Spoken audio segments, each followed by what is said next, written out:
Stock market में हम आते हैं रिटर्न्स के लिए, कुछ अर्निंग के लिए। सबसे इम्पॉर्टेंट, आप जब अपना वाई डिसाइड कर लेते हो, मैं मान के चल रहा हूँ कि वाई आपका है कि मुझे इस मार्केट से अर्निंग करनी है, एक छोटा सा पैसा मेरा बचता है, उस पैसे को मैं इन्वेस्ट करूँ तो फ्यूचर में आके मुझे रिटर्न मिल जाए।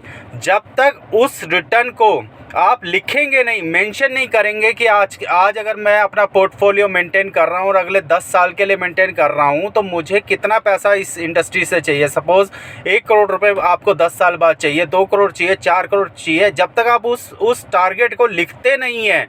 क्योंकि देखिए, जो जितना भी आपका टारगेट है, आपका रिटर्न है, उसी के अकॉर्डिंग आपका पोर्टफोलियो मेंटेन होता है, उसी के अकॉर्डिंग आपका रिटर्न होता है। आपको ये देखा जाता है कि आपको अगर 15% का रिटर्न चाहिए या 12% का रिटर्न चाहिए, 10% का रिटर्न चाहिए, 20% का रिटर्न चाहिए इस मार्केट से, उस पर्टिकुलर टारगेट 10 साल, 20 साल, 30 साल के टारगेट को अचीव करने के लिए, तो फिर ये तब पोर्टफोलियो मेंटेन होता है कि आपको इक्विटी में कितना रखना है पैसा, डेप्थ में कितना पैसा रखना है, एफडी में कितना पैसा रखना है, गोल्ड में कितना पैसा रखना है।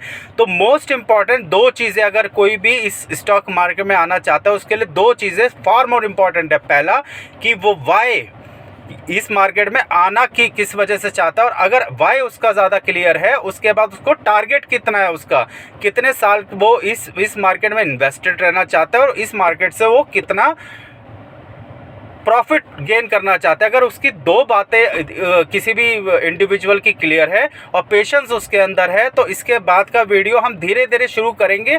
धीरे धीरे हम आएंगे कि किस तरह से बाय करते हैं स्टॉक, किस तरह से फंडामेंटल एनालिसिस करते हैं, कैसे टेक्निकल एनालिसिस करते हैं, किन किन स्टॉक से हम कितना कितना रिटर्न एक्सपेक्ट कर सकते हैं, कब हमें बाय करना है, कब हमें सेल आउट करना है, सारी चीज़ें हम बात करेंगे। पर सबसे पहले किसी भी इंडस्ट्री में घुसने से पहले आपको फाउंडेशन होना बहुत ज़रूरी है। तो ये वीडियोस उस फाउंडेशन को तैयार करने के लिए है। Thank you.